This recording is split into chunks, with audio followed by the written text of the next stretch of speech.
প্রথম শ্রেণীর শিক্ষার্থী ভাই ও বোনেরা, তোমাদের জানাচ্ছি অনেক অনেক প্রীতি ও শুভেচ্ছা। আজকের আলোচনায় থাকছে দ্বিতীয় অধ্যায়ের সমানুপাত ও লাভ ক্ষতি। এই 19 পৃষ্ঠায় তোমাদের যে দেখো, এখানে যে একক কাজ রয়েছে যে নিচের অনুপাতগুলোকে ধারাবাহিক অনুপাতে প্রকাশ করো। তো ধারাবাহিক অনুপাতে প্রকাশ করতে গেলে তোমাদের যেটা জানতে হবে, চলো সেটা নিয়ে একটু আলোচনা করি। এখানে দেখো অনুপাত 5:45 এই ডান দিকের অনুপাতটাকে বলা হয় উত্তর রাশি আর বাম দিকেরটাকে বলা হয় পূর্ব রাশি। তাহলে ধারাবাহিকভাবে অনুপাত বের করতে গেলে কি করতে হবে? তো তার আগে তোমাদেরকে জানিয়ে দেই যে ধারাবাহিক অনুপাতটা কি।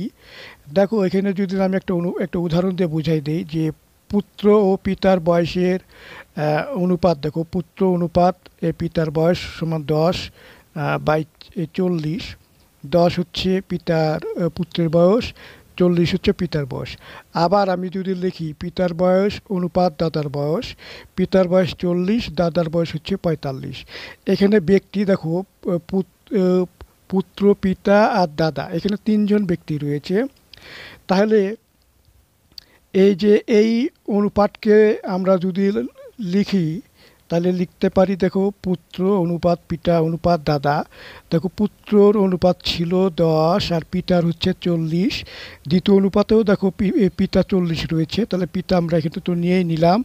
আর দাদার দেওয়া রয়েছে দেখো 65। তাহলে এই ধরনের অনুপাতকে ধারাবাহিক অনুপাত বলে।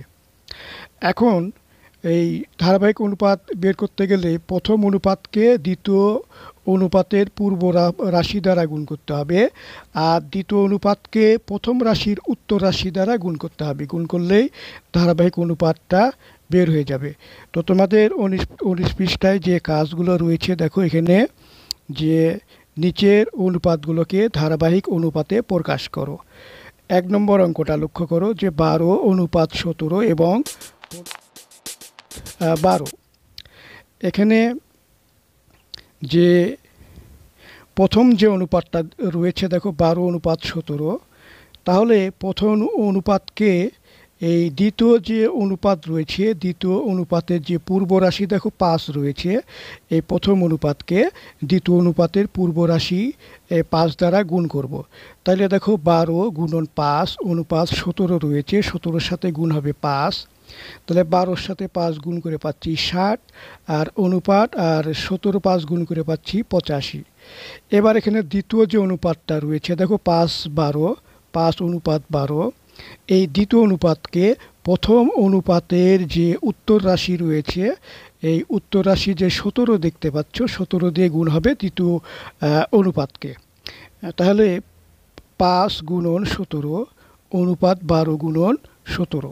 5কে 17 দিয়ে গুণ করলে পাচ্ছি আমরা 85। এরপর অনুপাত 12কে 17 দিয়ে গুণ করে পাচ্ছি দেখো 205। তাহলে অতএব এই যে অনুপাত দুটি ধারাবাহিক অনুপাত কত আসবে? দেখো, প্রথম অনুপাত দিল 60, আর এখানে এই দ্বিতীয় অনুপাত হচ্ছে 85। আর দ্বিতীয় অনুপাতের প্রথম অনুপাতটা দেখো 85 আছে, তাহলে 85 প্রথম অনুপাত আর দ্বিতীয় অনুপাতের 85, এটা আমরা একটা নিব 85। আর এখানে দ্বিতীয় অনুপাতে দ্বিতীয় রাশির আছে দেখো 205।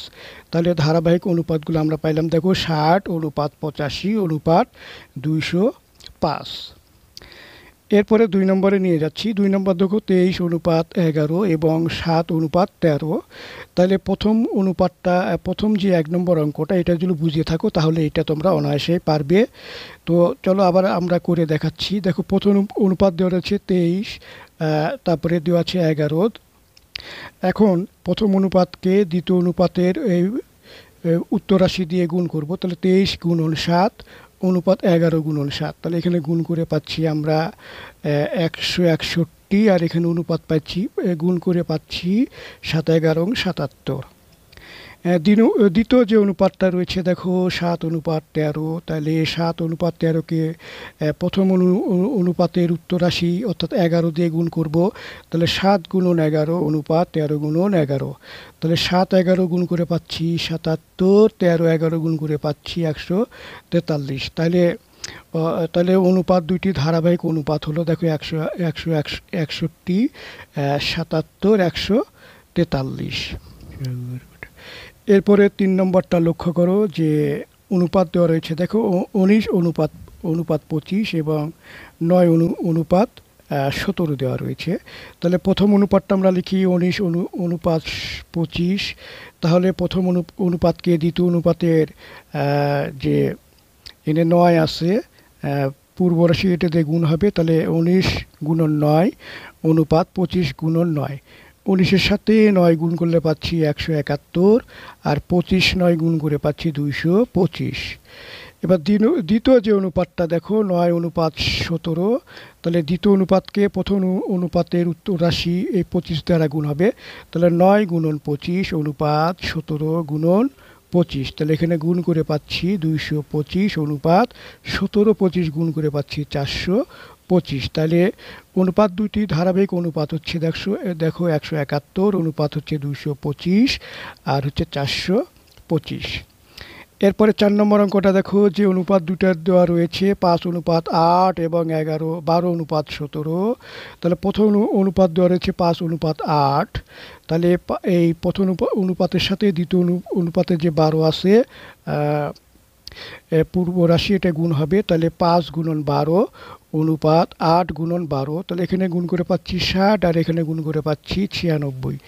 এবার দ্বিতীয় যে অনুপাত রয়েছে 12 অনুপাত 17। তাহলে এটার সাথে গুণ হবে প্রথম অনুপাতে যে 8 আছে এই 8 দিয়ে। তাহলে 12 গুণন 8 অনুপাত 17 গুণন 8। তাহলে গুণ করে এখানে পাচ্ছি হচ্ছে 96, 8 12 96, আর অনুপাত 17 8 গুণ করে পাচ্ছি 136। তাহলে অনুপাত দুইটি ধারাবাহিক অনুপাত হবে দেখো 60 96 আর 136।